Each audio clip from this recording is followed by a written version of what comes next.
साथियों नमस्कार, मैं आपका मित्र के पांडे पंचांग देखना सीखे तथा ज्योतिष बने चैनल में हार्दिक स्वागत करता हूं।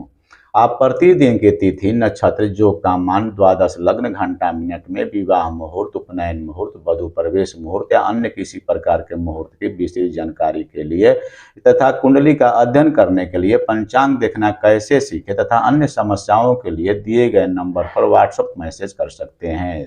अपने विषय की ओर आज बढ़ते हुए देखते हैं कि बहुत ही रोचक विषय है। कोई भी जजमान, कोई भी जातक आपके पास आते हैं और कुछ अजूबा अजूबा सवाल भी कर देते हैं, जिसका प्रश्न हल करना थोड़ा सा असमंजस जैसा लगता है। लेकिन फिर भी ज्योतिष में आप घबराएं नहीं। हमारा ज्योतिष जो है एक विज्ञान है। इसमें हर वस्तु से लेकर के कुछ न कुछ बातें बताई गई है, कुछ का विस्तार से भी बातें बताई गई है। सिर्फ अध्ययन करने की आवश्यकता है और जानकारी रखने की आवश्यकता है।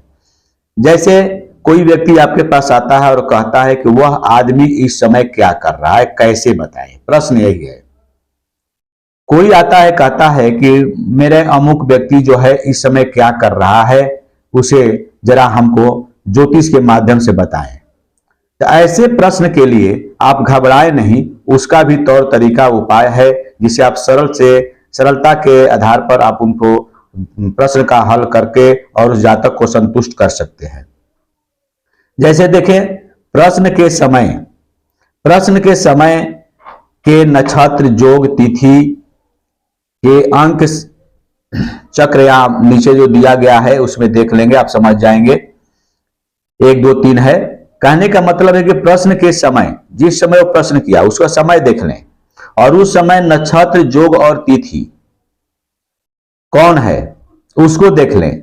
फिर प्रश्न चक्र 1 2 3 से लेकर 2 से गुणा करें, फिर 3 संख्या को मिला दें और फिर सब में 12 का भाग दें। बाकी शेष 1 बचे तो वह आदमी एक जगह आराम से बैठा है और उसके पास कुछ आदमी भी बैठे हुए हैं। यानी सूत्र मेरा यही हुआ, नक्षत्र योग और तिथि जो नीचे आपको अंक चक्र बताए जाएंगे। अंक चक्र की संख्या, नक्षत्र की संख्या कैसे देखेंगे, योग की संख्या कैसे देखेंगे, तिथि की संख्या कैसे देखेंगे। आप वीडियो में बने रहें, आधा अधूरा वीडियो नहीं देखें। यदि आधा अधूरा देखेंगे तो आप समझ नहीं पाएंगे, उसका निष्कर्ष, आप उसका फल निकाल नहीं पाएंगे। आगे आपको चक्र, अंक चक्र जो है वो दिखाया जाएगा, दिया जाएगा, उसे आप समझ लेंगे। स्क्रीनशॉट लेना होगा तो स्क्रीनशॉट भी आप ले सकते हैं। तो इस विधि से करके, यानी 2 से गुणा करेंगे, फिर 3 संख्या उसमें और मिला देंगे, सब में 12 का भाग दे देंगे। 1 बचे तो वह आराम से बैठा है, उसके पास कुछ आदमी भी बैठे हुए हैं। अगर 2 बचे तो कोई काम कर रहा है या कसरत कर रहा है, ऐसा बताएंगे। 2 बचे तो एक जगह बैठा हुआ कुछ सोच रहा है। 4 बचे तो सोकर उठा है, हाथ मुंह धो रहा है। 5 बचे तो उसे भूख लगी हुई है, वह खाना खा रहा है। यदि शेष 6 बचे तो वह बाजार में घूम रहा है। यदि 7 शेष बचे तो बगल में लिपटा हुआ पड़ा है। 8 बचे तो किसी चिंता में पड़ा हुआ है, यानी चिंता में उसे परेशानी हो रही है, चिंतित व्यक्ति वो है इस समय, ऐसा बताएंगे। 9 बचे तो नेक कार्य में, नेकी के कार्यों में लगा हुआ है। 10 बचे तो किसी मर्द या बुजुर्ग से मिलने का इरादा बना रहा है या पत्र लिख रहा है। 11 बचे तो कुछ लाभ के लिए तजवीज कर रहा है, विचार कर रहा है कि हमें लाभ कैसे प्राप्त होगा। 12 बचे तो कामदेव के वेग से विषय भोग कर रहा है। इस प्रकार हमने आप लोगों को बताया कि इस नियम से यदि चलेंगे तो आप निश्चित ही उस जातक का जवाब, फल निकाल कर दे सकते हैं। अब रही बात कि उस अंक चक्र को कैसे देखेंगे।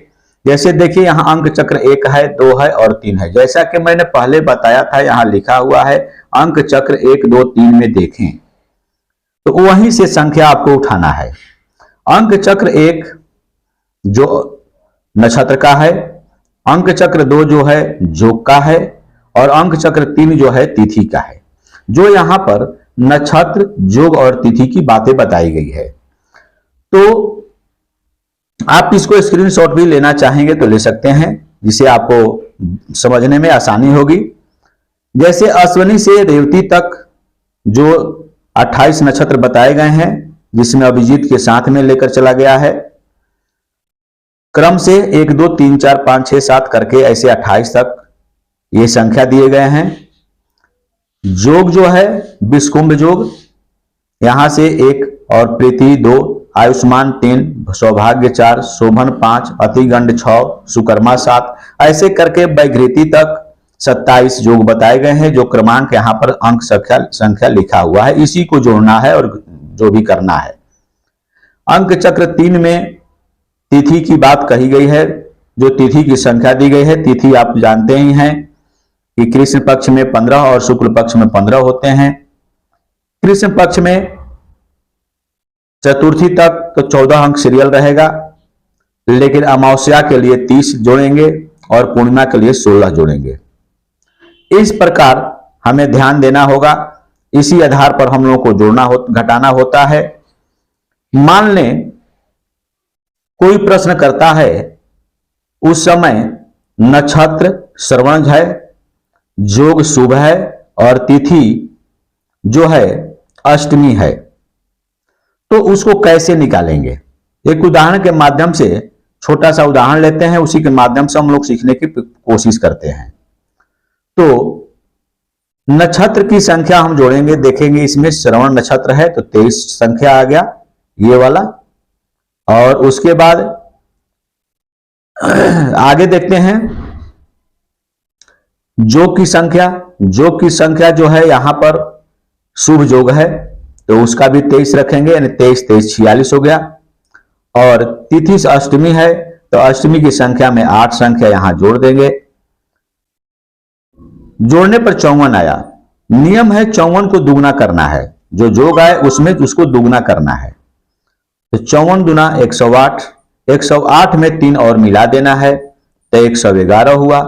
111 में 12 का भाग देना है तो 12 बरना 8 होतर से 108 एक घटाएंगे, 111 में 108 तो यहां 3 आया, लब्धि हमको 9 आया। अर्थात अब 3 नंबर जो यहां पर दिया हुआ है फल के बारे में, 3 बचे तो एक जगह बैठा हुआ है, कुछ सोच रहा है। यही बताएंगे, एक जगह बैठा हुआ है, कुछ सोच रहा है। इसी प्रकार हम बता सकते हैं कि वह व्यक्ति इस समय क्या कर रहा है। यदि आप लोगों को वीडियो अच्छा लगता हो तो लाइक, शेयर तथा सब्सक्राइब करेंगे, भूलेंगे नहीं। वीडियो को आधा अधूरा देखने से आप अच्छी तरह भली भांति से नहीं समझ पाएंगे, न सीख पाएंगे। इसलिए आप प्रयास करें या कॉपी कलम लेकर बैठे, ताकि नई नई बातें जो बताई जा रही है उससे आप लाभान्वित हों। अपने तो समझें ही, अपने इष्ट मित्रों को भी समझाने की कोशिश कर सकते हैं और आप एक अच्छे जानकार, अच्छे एक ज्योतिष भी बन सकते हैं। धन्यवाद। इसी प्रकार की धार्मिक जानकारी, मुहूर्त निकालने के तरीके एवं अन्य किसी प्रकार की जानकारी सीखना एवं जानना चाहते हैं तो हमारे चैनल को सब्सक्राइब करें। फिर अगले वीडियो में मिलते हैं। धन्यवाद।